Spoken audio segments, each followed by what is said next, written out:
வணக்கம்.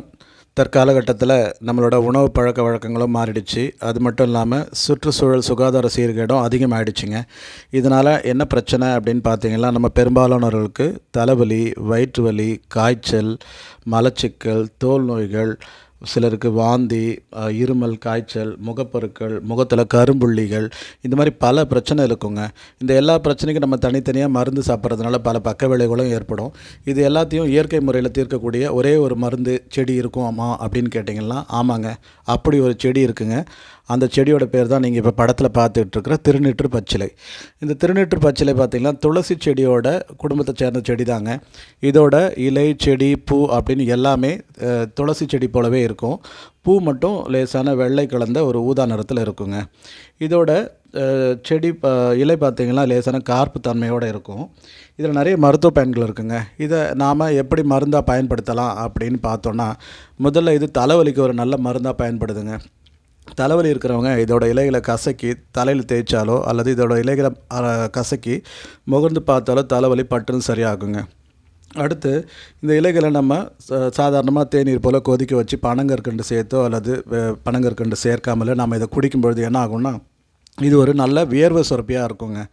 நமக்கு இயற்கையாகவே வேர்வை சுரப்பை அதிகப்படுத்தி உடம்பில் இருக்கிற கழிவுகளை வேர்வை மூலமாக வெளியேற்றுறதுல இது ஒரு நல்ல மருந்தாக பயன்படுதுங்க. அடுத்து இதோட இலைகளை நம்ம அரைச்சி வசம்போட குழச்சி சிலருக்கு முகத்தில் பருக்கள் இருக்கும், கரும்புள்ளிகள், இங்கிலீஷில் பிளாக்கெட்ஸ்னு சொல்லுவாங்க, அந்த மாதிரி அந்த கரும்புள்ளிகள் இருக்குங்க. அது மேலே நம்ம இதோட இலைகளையும் வசம்போட சேர்த்து குழச்சி தடவிட்டு வந்தோம்னா அதெல்லாமே ஒரு வாரத்தில் பார்த்திங்கன்னா உங்களுக்கு சரியாயிடும். அதுவும் முகம் உங்களுக்கு நல்லா பளிச்சுன்னு இருக்குங்க. அடுத்து சிலருக்கு காது வலி பிரச்சனை இருக்கும். அந்த காது வலிக்கு இதோட இலைச்சாரை 1-2 சொட்டு நம்ம காதில் விட்டுட்டு வரலாம். காது வலியும் சிலருக்கு காதில் சீழ்வடிதல் பிரச்சனை இருக்கும், சிலருக்கு காது இறைச்சல் இருக்கும். அந்த மாதிரி பிரச்சனைகளுக்கும் இது ஒரு நல்ல தீர்வாக பார்க்கப்படுதுங்க.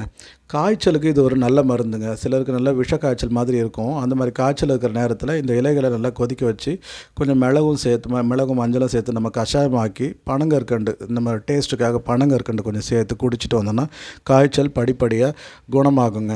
அடுத்து இதோட இலைகளை கசக்கி சாறு எடுத்து அதை சாரோட தேன் கலந்து நம்ம சாப்பிட்டுட்டு வந்தோம்னா மலச்சிக்கல் நிவாரணமாகுங்க. அடுத்து சிலருக்கு ட்ராவல் பண்ணும்பொழுது பார்த்திங்கன்னா வாந்தி வர மாதிரி இருக்கும் அந்த ட்ராவலில். அந்த மாதிரி பிரச்சனைக்கு என்ன பண்ணலாம் அப்படின்னு பார்த்திங்கன்னா, இதோட இலைகளை கையில் வச்சுக்கிட்டு ட்ராவல் ஆகும்பொழுது அந்த மாதிரி நமக்கு வாமிட்டிங் வரும்போது அந்த மாதிரி சென்சேஷன் ஆகும்போது என்ன பண்ணலான்னா, இதை கசக்கி மோந்து பார்க்குறதுனால அந்த பிரச்சனையிலேருந்து நல்ல ஒரு தீர்வாக இருக்குங்க. அடுத்து சிலருக்கு இப்போது பார்த்திங்கன்னா நம்ம லேப்டாப் அதிகமாக யூஸ் பண்ணுறது, மொபைல் அதிகமாக யூஸ் பண்ணுறதுனால கண் எரிச்சல் இருக்கும். அதனால் ராத்திரியில் படுக்கும்பொழுது சிலருக்கு தூக்கம் வராமல் கஷ்டப்படுவாங்க. அந்த மாதிரி பிரச்சனைக்கு என்ன பண்ணலான்னா, தூங்க போக முன்னாடி இந்த திருநீற்று பச்சிலையோட இலைகளை ஒரு சின்ன கிளையை எடுத்து நம்ம தலைக்கடியில் வச்சுட்டு தூங்கும்பொழுது கண் எரிச்சல் இல்லாமல் நல்ல தூக்கம் வருங்க. அதுவும் இல்லாமல் சிலருக்கு இந்த தூங்கும்பொழுது வர கெட்ட கனவு அந்த மாதிரி பிரச்சனைகள்லேருந்தும் நல்ல ஒரு நிவாரணமாக இருக்குங்க. அடுத்து இதோட இலைகளை நம்ம கசக்கி தலையில் பத்து போடுறதுனால நமக்கு தலைவலி போகும்னு சொல்லியிருக்கேன். அந்த தலைவலிக்கு சிலருக்கு காய்ச்சல் ஜாஸ்தியாக இருக்கும். அந்த மாதிரி நேரத்தில் இதோட இலைகளை கசக்கி பத்து போடுறதுனாலையும் இந்த காய்ச்சலும் குணமாகுங்க. இந்த திருநீற்று பச்சிலை இன்னும் நிறைய மருத்துவ பயன்கள் இருக்குங்க.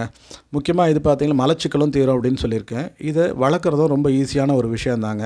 நம்ம தோட்டத்தில் சாதாரண செடி போலவும் இதை நட்டு வளர்க்கலாம். இது விதைகள் மூலமாகவும் சீக்கிரம் வளரும். அப்படி உங்களுக்கு கிடைக்கலன்னா நாட்டு மருந்து கடைகளில் இதோட பொடியும் கிடைக்கும், வாங்கி நம்ம பயன்படுத்தலாம். இந்த செடிகள் சின்ன சின்ன கண்ணாகவும் கிடைக்கும் நர்சரிகளில், வாங்கி நம்ம வளர்க்குறதுனால இந்த மாதிரி அவசர பிரச்சனைகளுக்கு நம்ம இயற்கை மருத்துவ முறையில் பக்க விளைவுகள் இல்லாமல் பயன்படுத்தி நல்ல பலனை பெறலாங்க. மீண்டும் அடுத்த வீடியோவில் சந்திப்போம். நன்றி.